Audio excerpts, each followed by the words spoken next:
E aí, Ed? E aí? Tranquilo? Beleza, cara? Preparado para esse papo aí? Beleza? Vamos conversar sobre filosofia.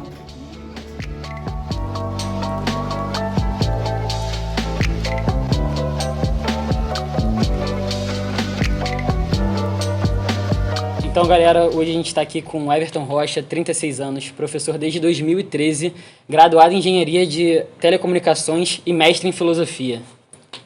Isso aí.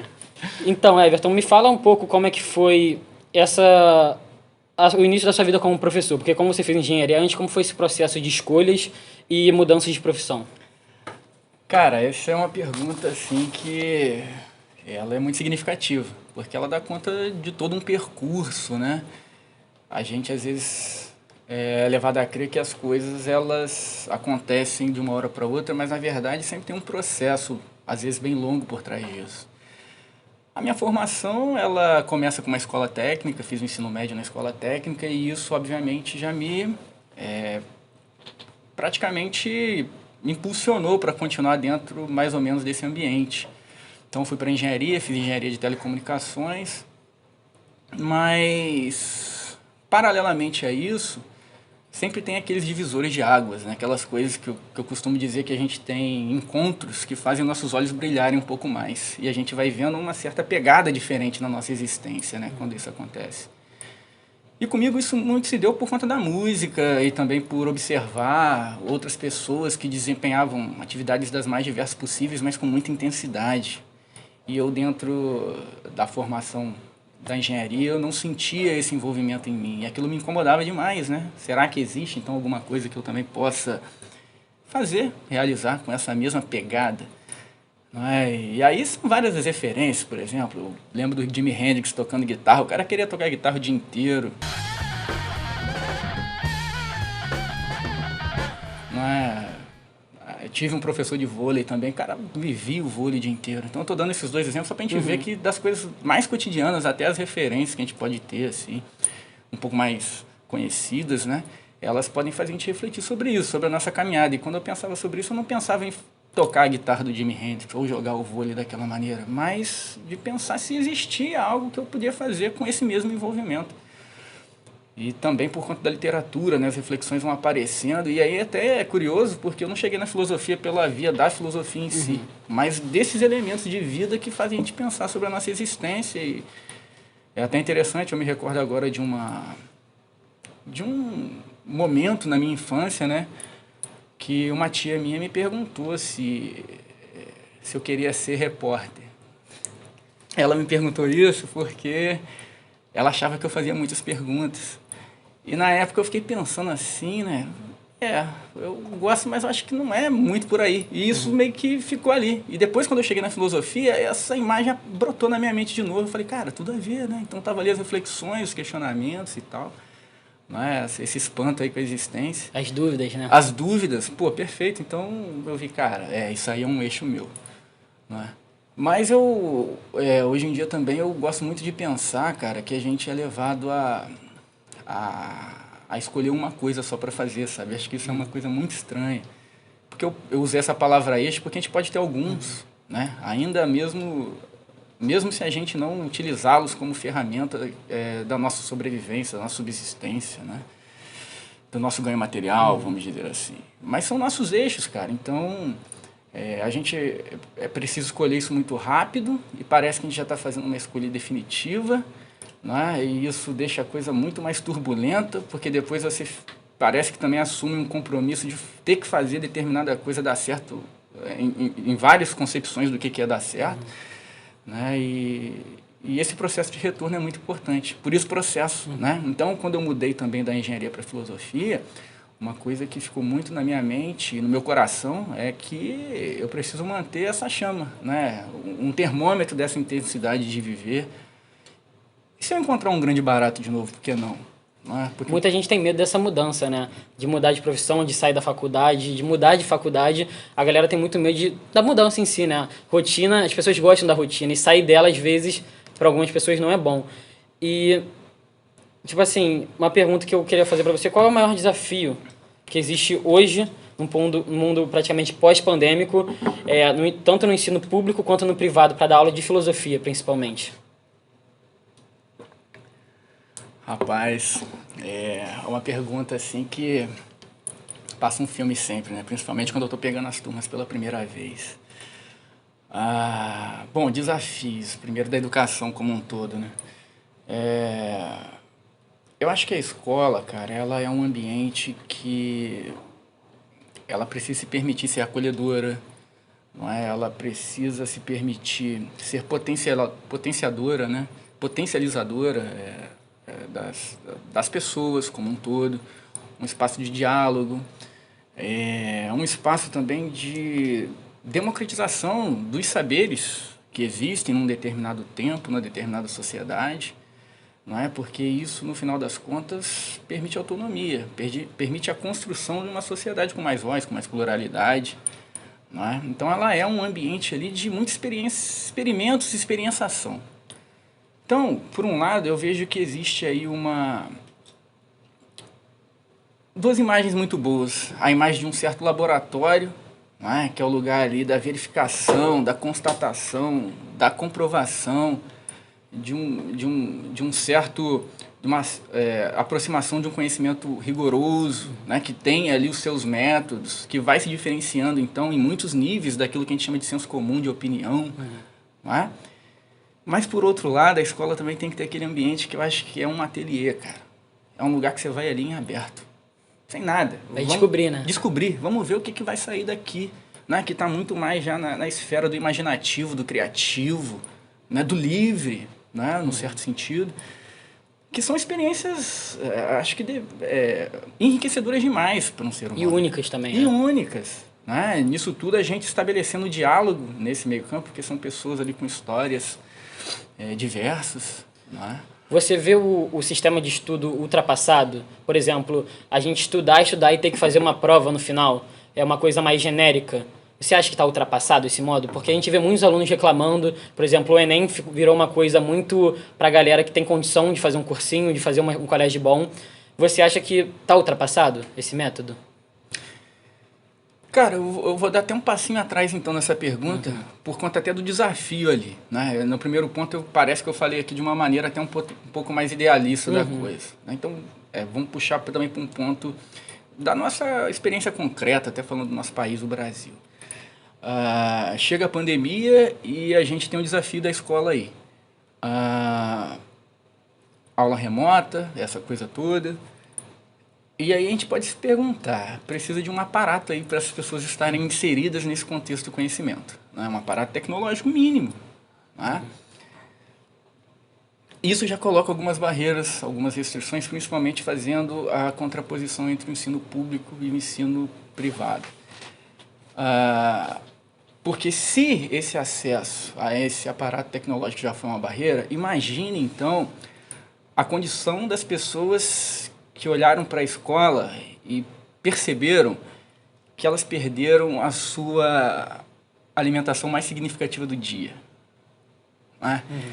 Então, esse contexto do ensino, por mais que a gente seja convidado a pensar nele como uma caixa isolada, ele reflete muito, acho que a escola pública muito mais, desafios da própria sociedade como um todo. Né? Desafios de ordem materiais que são elementares. Se a gente parar para pensar que hoje no Brasil a gente tem 20 milhões de pessoas aí com fome e outros tantos milhões com insegurança alimentar, a gente conectar isso com um sistema de ensino que obviamente está conectado também com o sistema econômico, então tem uma relação aí da seletividade, né, do vestibular, de uma preparação adequada para fazer uma prova. Eu acho que é muito complicado, né, a gente pensar a escola como só esse elemento. Eu acho que a escola ela tem que estar inserida na sociedade, claro, propiciando essa condição das pessoas voarem, né, irem, construírem as suas caminhadas, né, mas também ela tem que ser um lugar de pensar a própria sociedade onde isso está sendo construído. Será que isso é permitido, é oportunizado, né, para as pessoas no geral? Quando a gente fala essa diferenciação do público-privado, o privado, obviamente, muitas pessoas tiveram dificuldades, principalmente também essa questão. Porque a gente pode pensar, cara, quantas pessoas puderam se dar o luxo de ter um computador para estudar? Internet, até internet. Individualmente, né? Porque as aulas estavam acontecendo, enfim. Então você tem que dividir com um colega, com um primo, sei lá. Tem que dar o jeitinho brasileiro, né? Tem que dar aquele jeito. Né? Mas, obviamente, que essa outra questão da escola como um lugar também de alimentação para muitas pessoas, né? Então a gente fica pensando nisso e eu acho que a gente precisa entender a escola como um espaço um pouco maior do que esses elementos cognitivos que são importantes. Mas ali tem muitas esferas, né? Muitas camadas. E a escola pública ela representa 8 de 10 estudantes no nosso país. Com certeza. Então, acho que tem que ter um olhar para a educação mesmo como uma parte construtora mesmo de uma sociedade diferente, né? Indo para a vida do professor em si, como você vê a atual desvalorização da profissão e a imagem pública perante a sociedade? Porque a gente vê muito julgamento quando uma criança fala que quer ser professor, a gente vê muitas críticas sobre isso, a gente fala assim, o pai, por exemplo, fala, por que você não faz engenharia, arquitetura? Por que você quer ser professor? No Brasil isso acontece. Como que você vê essa imagem pública que a sociedade tem do professor? Cara, é difícil. Né? Eu acho que uma das coisas que a gente precisa sempre desenvolver é essa capacidade de enxergar um cenário sem romantizar muito.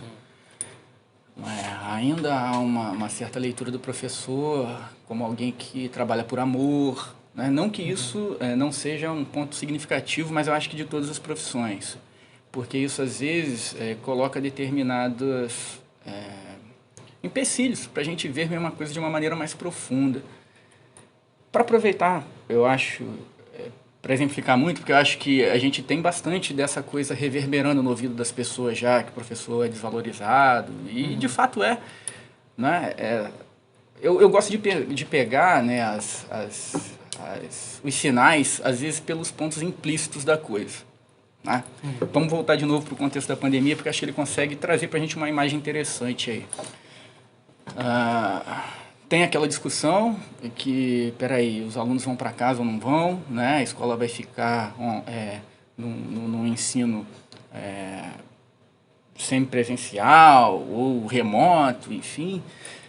E você via, pelo menos nos maiores debates, assim, ou aqueles mais propagados para a maior parte das pessoas, uma gama bem variada de profissionais. Você via médico falando, você via político, você via economista, você via, sei lá, né, psicólogos, empresários. E dentro de todos esses personagens, raras vezes tinha um professor ali na discussão. Então eu acho que explicitamente o que se tinha ali? Olha, a educação é algo sério. A gente precisa discutir, os alunos estão, de alguma maneira, que tendo perdas, e de fato estão tendo perdas, né, por conta desse problema como um todo. Mas, cara, o personagem que está ali no dia a dia, né, que, teoricamente, o que sempre se dizia, estão tendo perdas pedagógicas, mas nenhum desses profissionais teria uma condição de se apropriar desse assunto, talvez com uma aproximação mais significativo que o professor. E o professor não estava nesse debate, muitas vezes não está. Tiram ele do lugar de fala, né? E aí, eu acho que isso que é implícito, então você percebe ali, né, já diz o que? Olha, esse profissional não está valorizado. E a gente tem que ter consciência disso. Não é? Então, eu acho que é um elemento que, para mim, ficou muito claro. E aí você, por essa não centralidade do professor no processo de ensino, a gente consegue entender os problemas salariais, de jornadas de trabalho, de toda a precariedade que existe de fato, né? Mas a gente consegue entender por que não se muda isso. Porque as pessoas lá de cima não querem que mude, né? Não dão o lugar de fala para o professor falar, não perguntam as opiniões dele, né? Preferem deixar ele omisso. Uma coisa que não é para acontecer, porque ele é a principal fonte de inteligência da população. Ele que faz o engenheiro ser o engenheiro, sabe? Pois é, cara. Então, né, a gente vê a centralidade, a gente discutiu aqui um pouco da escola como esse lugar de transformação, de experiência. Acho que, para quem não sabe, a gente teve essa oportunidade de dividir esse espaço da sala de aula por alguns anos, né? E hoje a gente está aqui trocando essa ideia e, pô, eu acho que uma coisa que sempre me encantou é tentar olhar isso, ver o que esses alunos têm ali de interesse, o que eles querem construir, e se isso é possível ou não, que eles levem essas questões para si. né? E eu acho que dentro desse contexto, então, onde a escola esvazia o professor desse lugar, não é? Fica muito mais difícil de potenciar esse tipo de... Eu acho que isso é, de fato, uma transformação, né? Colocar esse aluno dentro daquelas duas perspectivas lá que a gente conversou, do laboratório ou do ateliê, mas, né, com alguém ali que, de alguma maneira, esteja preocupado, de fato, em abrir essas portas, em potencializar essas experiências, né? E não ser um mero reprodutor de coisas que outras pessoas ficam decidindo o tempo inteiro, né? Então, isso é algo que a gente sempre tem que pensar, né, sobre a escola. Sobre a relação do professor com o aluno, qual é o papel do professor na construção de um país mais igualitário em relação a raça e gênero, por exemplo? Olha, cara, eu acho que a escola, né, ela, como a gente conversou ali antes, ela traz essa característica de cruzar muitas vidas ali, não é? Então, talvez ela seja o primeiro espaço que muitas pessoas escutam algo contraditório, algo diferente, não é? E a gente, às vezes, tem uma concepção de que o diferente é algo estranho, não é? Estranho num sentido até mesmo depreciativo, né? Então, eu acho que a escola é esse momento, né, onde a gente para olhar com mais carinho uma certa alteridade, não é? O potencial de existência de outras pessoas, e a gente vai entendendo então que a existência, ela significa muito mais, ela significa uma coexistência, uma existência coletiva, né? Onde a gente tem que ser capaz de dar conta das diversas individualidades, das singularidades, não é? Num processo de acolhimento, mas também de rever as estruturas o tempo inteiro, não é? E aí, obviamente, que a gente tem algumas disciplinas que podem trabalhar isso um pouco melhor. Acho que todas conseguem lançar, acho que um tipo de proposta educacional mais inclusiva e que traga também para a experiência educacional os saberes do aluno. Não é? Mas as matérias de humanas, elas são interpretativas. Não é? A gente já parte... Para o pensamento. Para o pensamento, a filosofia especificamente, ela tem a reflexão como seu ponto central. Acho que todas as disciplinas podem ser trabalhadas de maneira crítica. Mas na filosofia a gente fica ali circulando, de alguma maneira, o próprio ato de refletir. Então a gente vai refletir por que o mundo tem todas essas hierarquizações, determinados padrões, por exemplo, para fazer uma relação com a pergunta que você me fez. Não é? Por que é normalizado, né, uma certa maneira de existir que vai sempre afunilando para uma maneira única? Não é? E de onde foi construído de alguma maneira essas relações de superioridade ou de inferioridade, não é? E sobre colocando isso, as pessoas em determinados papéis. Isso a gente vê muito também da base que a gente tem, né? E uma pergunta que eu te faço é por que existe uma predominância no estudo da cultura judaica cristã europeia nos ensinos? Por que falamos pouco de outros países, por exemplo, a África? A gente vê muito sobre a Grécia, a gente vê muito sobre outros países e vemos pouco sobre o outro lado do mundo. Por que isso acontece?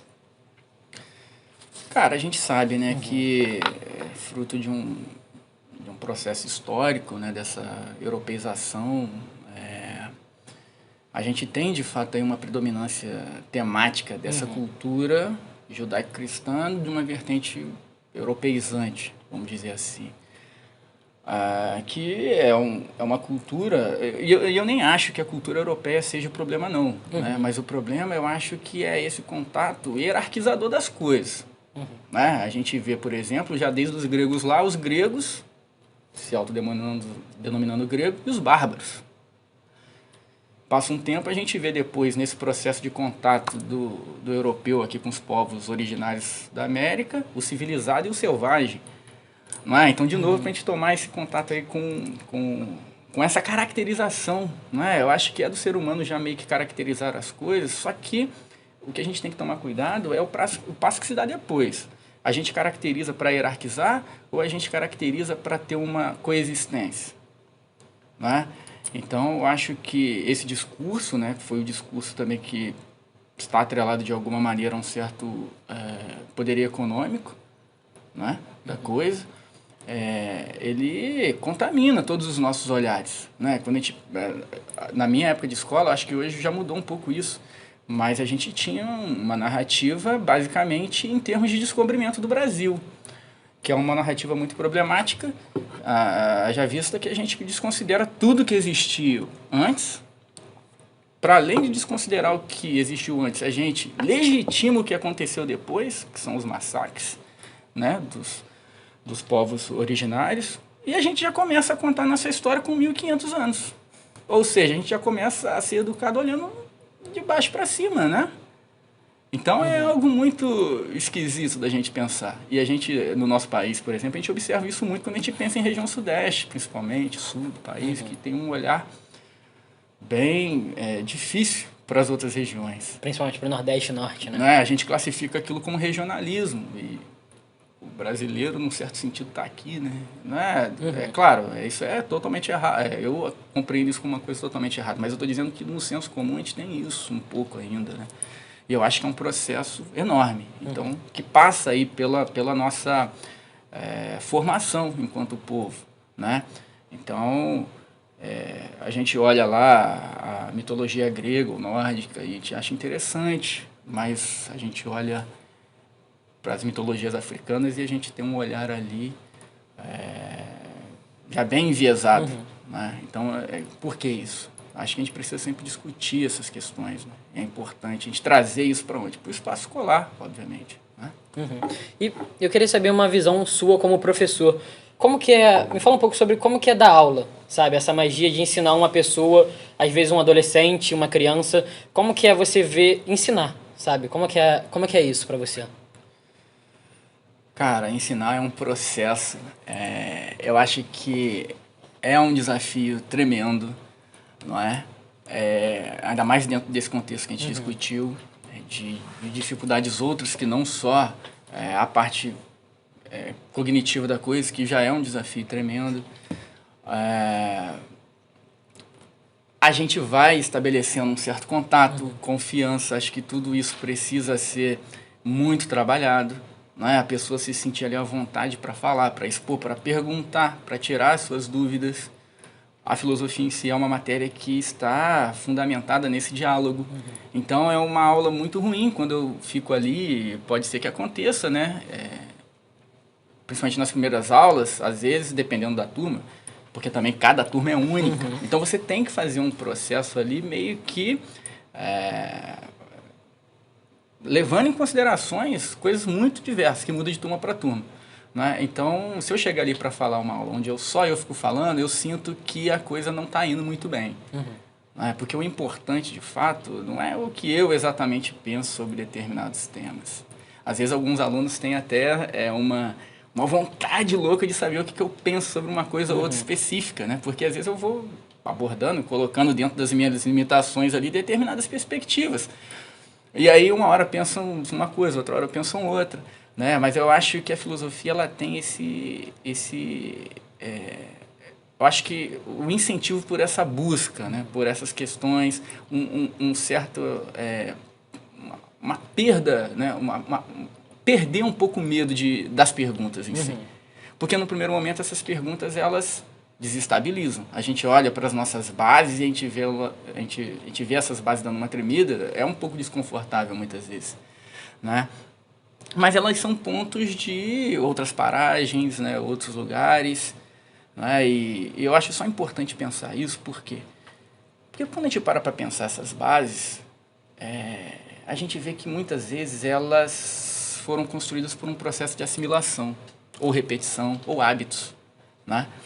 E é estranho porque quando a gente nasce, de repente a gente abre o olho nesse mundo, a gente vai sendo ensinado. Né? E a gente vai ser ensinado o que é bom, o que é ruim, o que é certo, o que é errado, o que é justo, o que não é. Só que nesse primeiro momento, principalmente nesse primeiríssimo momento, né, a gente não está com a nossa capacidade ativa ali de avaliação, de questionamento, de ver se é aquilo mesmo. E aí essas coisas que a gente foi assimilando e que, de alguma maneira, a gente foi repetindo, né, dia após dia, em algum momento elas viram as nossas primeiras verdades. E muitas vezes até verdades absolutas, que a gente já sai defendendo aí com unhas e dentes. Então, acho que o processo educacional como um todo, ele é importante para abrir novas portas, mas para sempre também dar essa dimensão de que aquilo que a gente tem, será que está tão bem estabelecido assim? Por quê? O exercício dessa dúvida, a meu ver, traz 2 benefícios.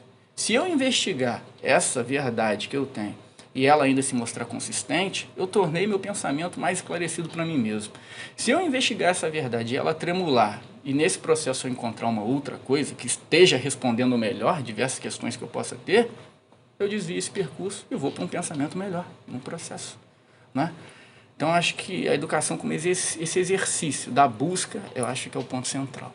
E qual é a maior reflexão da filosofia na sua vida? Cara, eu acho que pode ser isso, né? Você se encorajar de enfrentar as questões da existência, sejam elas mais diversas, que a filosofia ela entra em todos esses assuntos. Não tem algo ali que ela não possa se meter, né, num certo sentido. Eu acho que é essa concepção de que a gente pode entender, transformar, participar das coisas, não é? Que as convenções elas são múltiplas, não é? E que esse processo de revisitação também é muito saudável.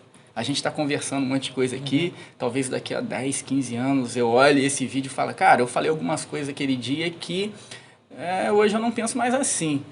E eu não vou olhar isso, eu acho que o exercício da filosofia, ela me tira muito esse peso da posse de um conhecimento. Porque ela é muito mais um processo de se colocar a caminho, de construir alguma coisa, do que necessariamente de eu possuir, não é, uma verdade aqui comigo.